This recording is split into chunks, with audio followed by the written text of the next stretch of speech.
Assalamualaikum warahmatullahi wabarakatuh. Waalaikumsalam warahmatullahi wabarakatuh.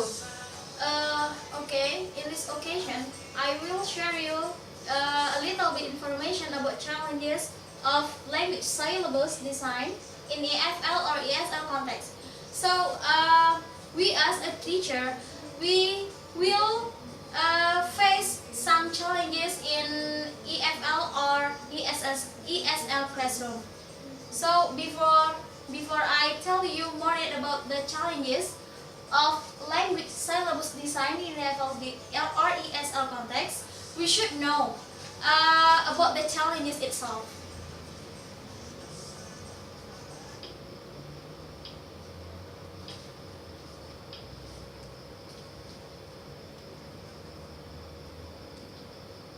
So, according to Nunan, mentioned a great deal of disagreement within the teaching profession on the nature of language and learning.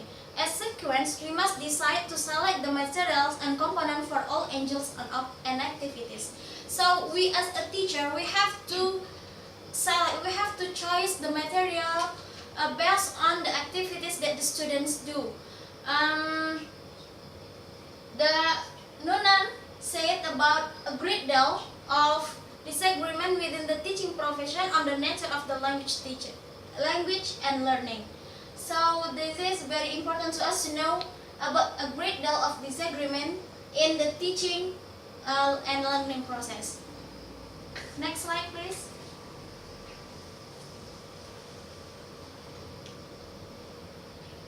And choice of materials in deciding what to do, include in and which elements are to be the basic building blocks and of the syllabus, present syllabus design with constant problem.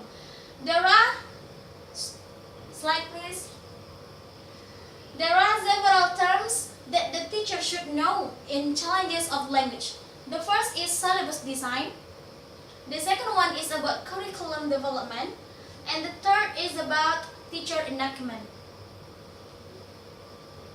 So the first is about syllabus design.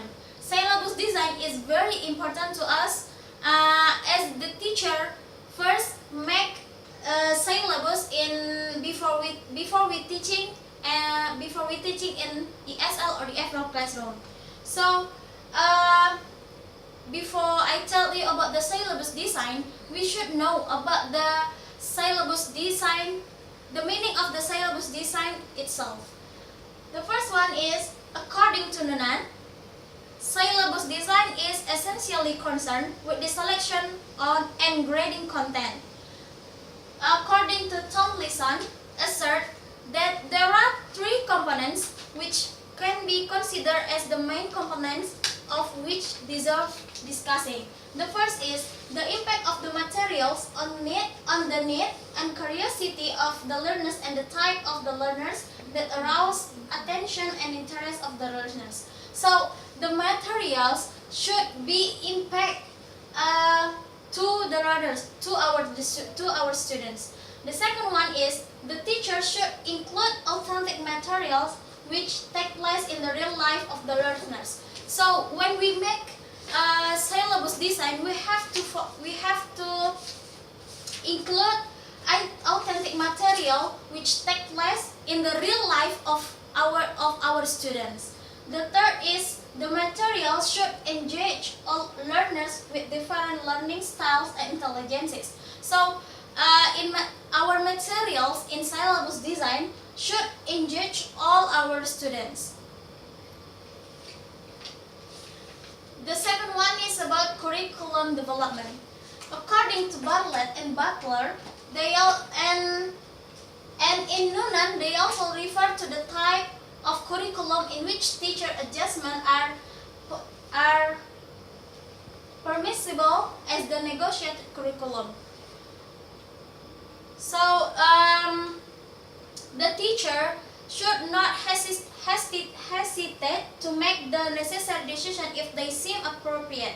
Decision like selecting a whole course, omitting of certain exercise, and adapting a communicative activity online with the teacher. So we as the teacher, we should not hesitate. Hesitate meaning that like a doubt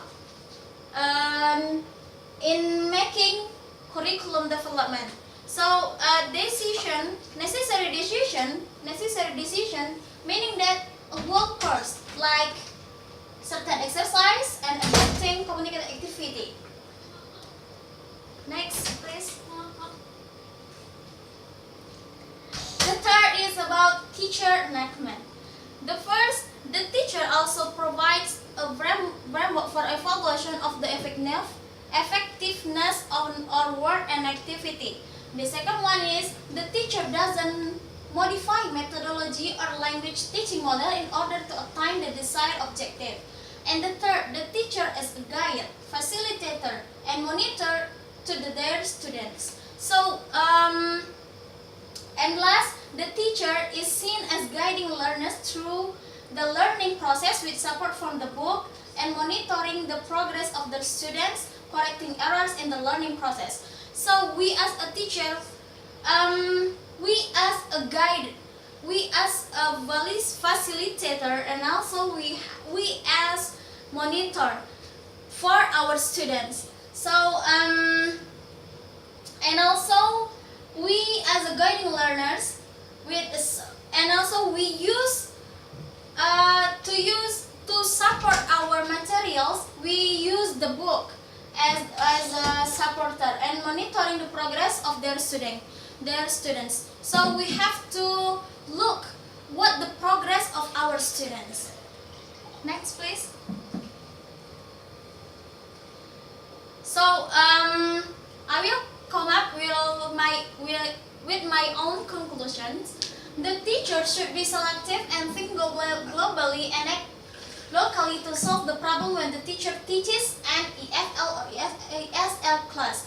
So we as a teacher should be selective and think globally what we should do to solve the problem, to face our challenges in the teaches an EFL or ESL class.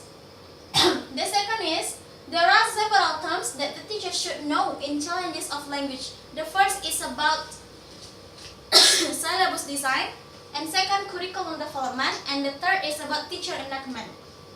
So the criteria of our materials and syllabus and also in curriculum should be based on our students, should be based on the learners to make the teaching and learning process run as well. So when we make the syllabus, when we make the curriculum, we have to we should be based on the learners or we should be based on the students' life and make the material takes the real life of the students and make evaluation of the activity.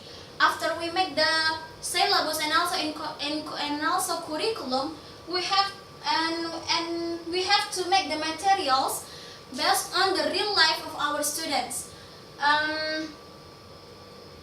and make an evaluations of the activity. So the evaluations of learning and teaching process is very important to us to know about the progress and also about the strengths and weaknesses during we are teaching in ESL or EFL class. Thank you. Maybe that's all. My presentation about challenges syllabus design in ESL or EFL curriculum class. Thank you. Assalamualaikum warahmatullahi wabarakatuh. Waalaikumsalam warahmatullahi wabarakatuh.